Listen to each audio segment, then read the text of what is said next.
Today, we're going to share a little bit of information about marketing. I'm Christian Peter with Dark Horse Commercial, and we're here to give you yet another episode of podcast goodness.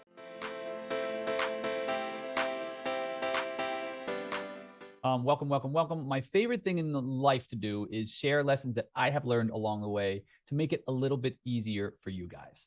Right? So if you're at home and you're looking to learn more about commercial real estate, or frankly, probably if you're in the office or on the road listening to this, the name of the podcast today is going to be Marketing 101. A lot of what we cover in our course, in the teachings that I espouse are, how to go out and prospect and get listings. But the question becomes, once you actually get the listing, what do you do with it, right? All too often, I see really, really bad listing. I see people that aren't following up the way they should with the properties that they do list. I see them marketing them improperly. So today we're going to cover the marketing side of things, right? And what we see over and over again, a lot of people, what they do is they're like, yeah, awesome, prospected, got this listing, sign it up, and I just threw it up online and just hope and pray. Well, guess what, folks? Hoping and praying is not a business plan, okay? It is not the path to riches, right? So what you want to do as a good real estate agent, commercial real estate agent, right, in this case, is to put properties on the market, number one, at a price they're going to sell for. That's numero uno. But also put it through a marketing process that's going to give it the best probability of selling, right? Seems logical, but sometimes people don't do the right things. So what are we going to cover? Well, we're going to cover number one is what to do once you get the listing, okay? Like I said, a lot of people run back to the office and they're like, yeah, great, okay, cool. And then they hand it off to their admin, or they start doing it themselves and they put it on LoopNet, put it on CoStar or Alert to CoStar Rep, put on the MLS, maybe Crexi, and then they just hang out. Well, that's the reactive approach. And you know what? If you do that, kudos. But I'm going to suggest to you that there's ways of taking it a step further, okay? So the first thing I want to talk about is flyer creation. Now, flyers are so important because, again, you only get one chance to make a first impression. So as such, you have to make the flyer so self-explanatory that people are like, they see it and I get it. I got it. Okay, cool. Let me pick up the phone and call on this property. What you don't want to do is you don't want to create a flyer and it creates more questions than it answers. Okay, I see that all the time.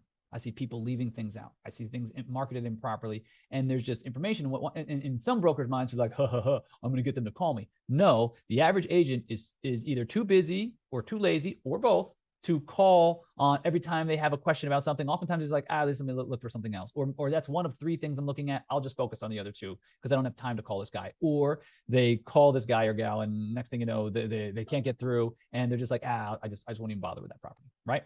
So the aim of what we're trying to do, and frankly, this ties into the efficiency of your listing process, okay? I teach people how to be highly productive listing agents. What that means is, in order for you to be a highly productive listing agent, you do not do the same thing twice, okay? My mentor's mentor used to go bananas whenever anything had to be done twice. So I learned from a very young age that you have to make every effort possible in business to create systems, what we call patterns and procedures, so that you don't do the same thing twice. You don't answer the same question twice. If you are, you're wasting your time and you've made a mistake along the lines in your marketing process. Let me give you an example. Let's say you create a handy dandy flyer, but for some reason you send it out to your database. Hopefully you have a database of a couple thousand agents and maybe a couple thousand brokers. And if not, stay tuned. We're going to have a whole podcast episode on that and the importance of having a good database.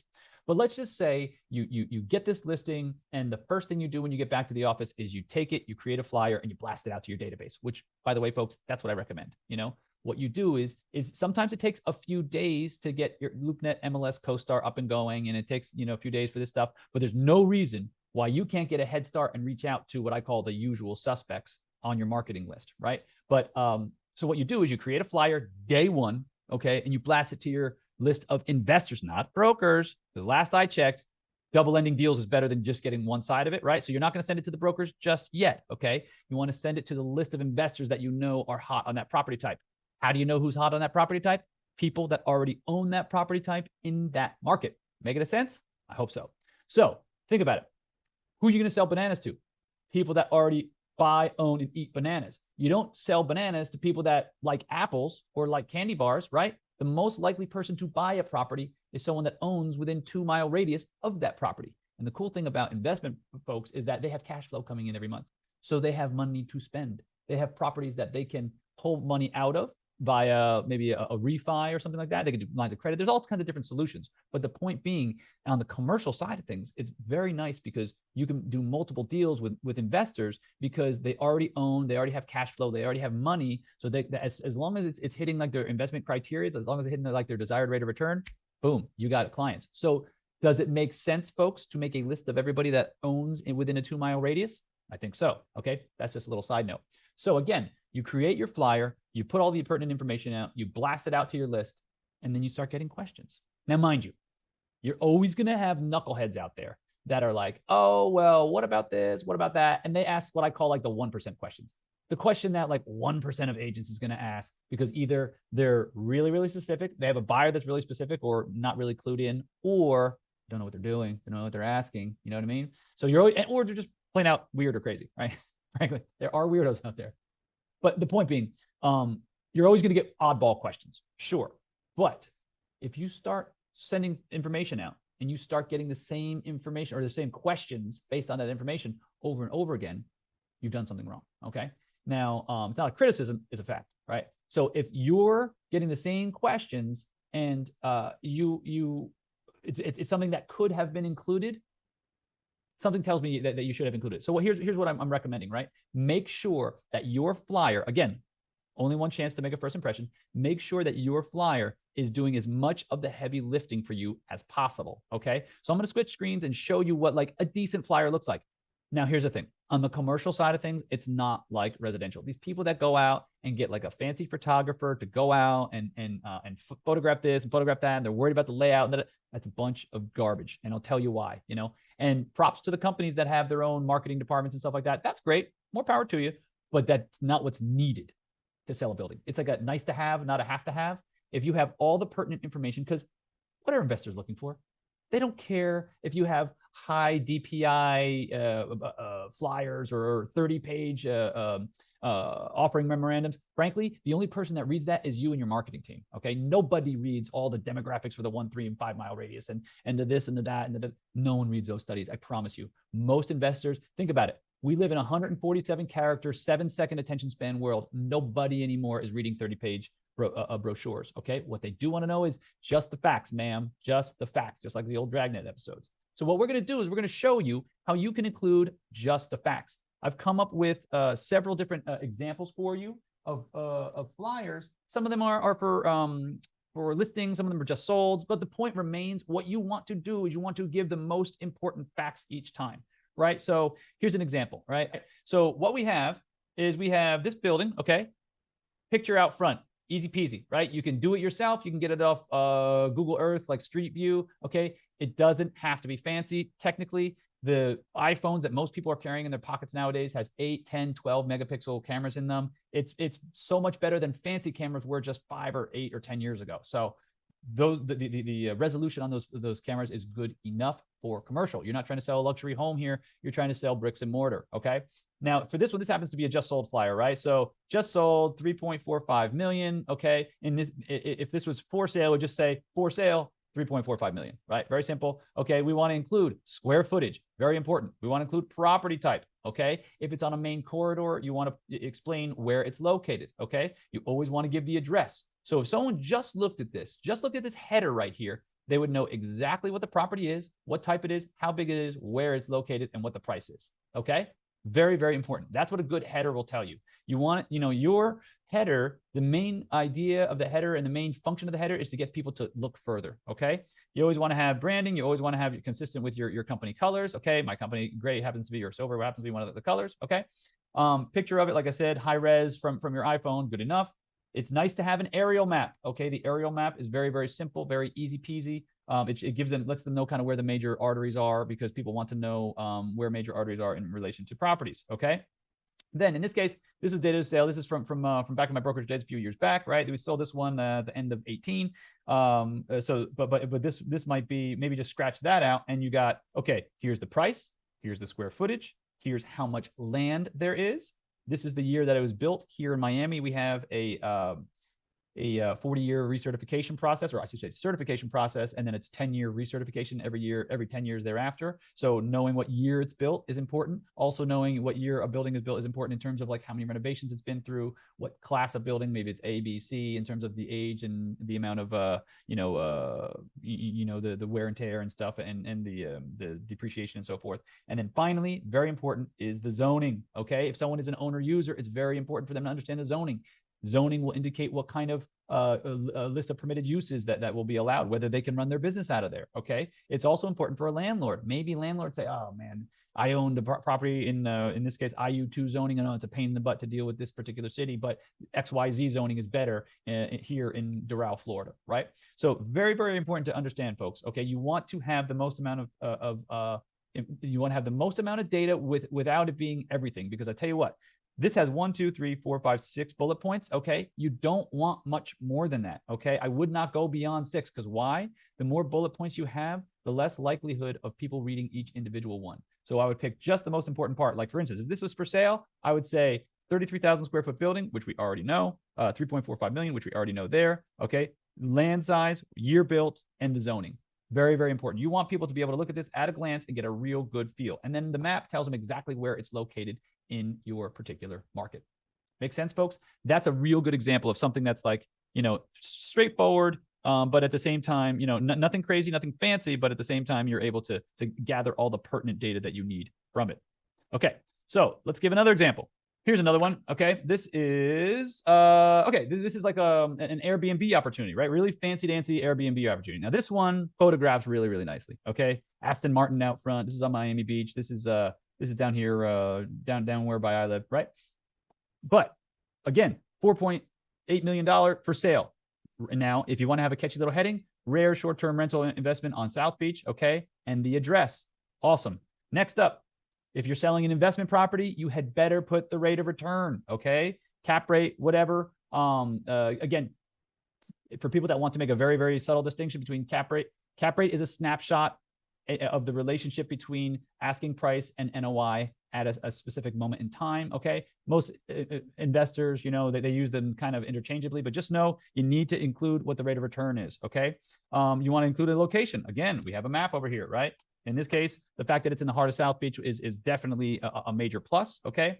In this case, it generates almost $40K monthly with upside potential, something you want to include, fully renovated with high-end pool finishes, yada, yada, yada. And in this case, proximity to major locations. Being that in this case, it's the beach. Being that it's already being used for investment, what you want to do is you want to explain that, okay, it's making $40K a month, and then this 7.36% rate of return will justify, what that relationship is between the asking price and the rate of return, right? But again, company colors, you want to have as much at the top as needed to get enough interest, so they want to look and understand a little bit more about the property. And then always, always, always have your company logo at the bottom. And then you also want to have how people can get a hold of you, your name, your phone number, and your email address. And in certain states, depending on your state local license law, you'll need to have your license number, okay?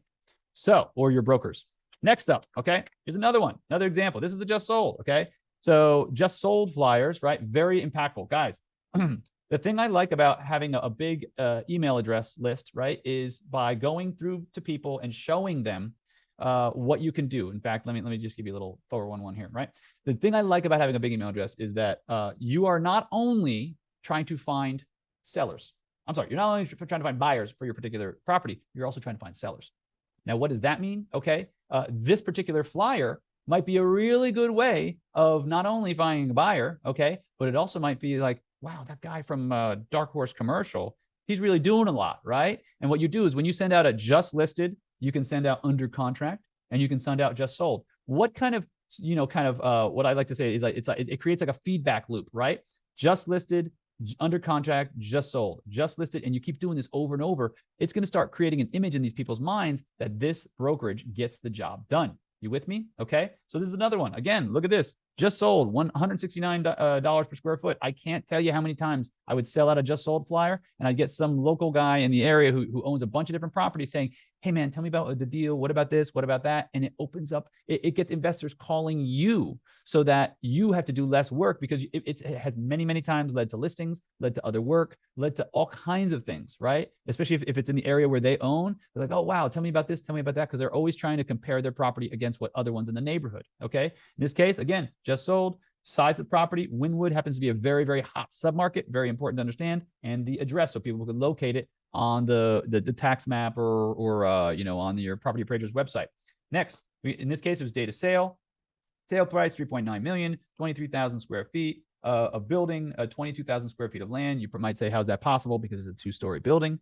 And then built in 1966 and the T680 zoning. Okay, again, small map, contact details on the bottom, and always, always, always brand. No matter what company you're with, you're always branding yourself. So make sure your name is on as many things as legally permissible. Okay, very, very important to understand. You want to be able to give them the most information as possible, because what you're trying to do is you're trying to do the heavy lifting with your flyer. Very, very, very important. Do not make the mistakes that other brokers make, in the sense that there's information missing, there's stuff missing that causes you to answer the phone more often than you need to. Because what we're trying to do here, folks, is we're trying to shoot for efficiency.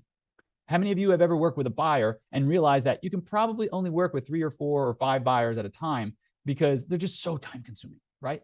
But with sellers, if you're being efficient with your time and you're being judicious with the information you send out, you can answer a lot more questions, and answering a lot more questions means you don't have to answer the phone to answer those questions. You can be going to other businesses and getting new listings from new owners, or you can be doing other things that are going to be income producing activities, more prospecting, more presenting, more following up. Okay. The more times you're answering the same old mundane questions, the less time you're spent doing other things that could be putting more money in your pocket. So what you want to do as a high level is you want to be able to go ahead and make sure that you're answering as many questions as possible. You're getting as much pertinent information as possible. And depending on whether it's an owner user, you're going to have more information on, let's say, zoning and list of permitted uses and that sort of thing. Maybe you put the 3 most important uses there. And if it's an investment, you want to make sure you're including NOI, you're including, the cap rate and so forth, so that someone can look at it and have every question answered on one piece of paper. I will go head to head with anyone that says you need a 30-page OM to sell a property. You can very well do it with a well-designed flyer, a well-designed financial sheet, and that's pretty much it, right? Which brings me to the next point. So this is flyers. We already discussed email blasting and how you should email people as quickly as possible as soon as you get the listing. You want to get a head start, because while it takes a few days to get you on LoopNet, CoStar, and MLS, you can blast to your email list that you already created very, very quickly as soon as you create a flyer. Next thing I want to talk about, right, is you going out and making sure that you hit as many people as possible on a wide range as possible. Okay. This is a numbers game, folks. Okay. And just like I said, when you're reaching out to owners, other investors, you're partly trying to find buyers, but you're also showing them and you're branding yourself. So don't think that this is just purely to sell this property. It's for you to make yourself known to these other folks and show them, I list it, I put it under contract, I sell it. I list it, I put it under contract, I sell it. With me, folks? Okay. Very, very important. So the final thing I want to just remind you of, folks, is you have to be judicious with your time. Do not take time out of your day to waste it answering questions that could have been answered in some other fashion. Very, very important. Okay, folks? So hopefully this has helped you. Hopefully this has illuminated a little bit, because it goes beyond just the listing, right? This is how you actually get that listing sold. Very, very important. And oftentimes people overlook the marketing process. They don't put enough attention into it, or they send it off to a third party. They send it off to a marketing guy or girl in the marketing department, and they might miss something very, very important about the property, something that needs to be stated. And then some people think, oh, well, I'll get them to call me. Most brokers are lazy. They're going to go to the path of least resistance. So what they're going to do is they're going to go with the property that has the most complete information, rather than picking up the phone, trying to get a hold of you. Maybe you're prospecting, maybe you're at a listing presentation, and they're unable to get a hold of you. All right, guys, for more information like this, and if you'd like to understand a bit more about us and what we do, we have a 6-month training program. If you want to learn how to become an effective, highly profitable highly productive listing agent on the commercial side of things, we have a 6-month training course to help you to do so. For more information, go ahead and reach out to us. You can go to www.darkhorse-cretraining.com. Again, that's darkhorse-cretraining.com. You can go to our YouTube channel, which is Commercial Sales for Agents. And finally, you can go to our Facebook group. We give away free resources. We do free trainings on Monday nights. Go ahead and we'll go ahead and click the link below. We'll include links to all these to help you get things set up. But most importantly, if you want to make this year the year where you break out and you increase your income by 50%, 75%, double your income, okay, you have to do something new. And the fastest way to get to the top of the earnings pyramid is to become a dedicated listing agent. That's all for now, folks. Look forward to seeing you on the next podcast. Go ahead, and if you like what you're seeing, go ahead and like and subscribe. Or if you're seeing us on YouTube, be sure to like and subscribe, and we'll see you next time. Thanks so much.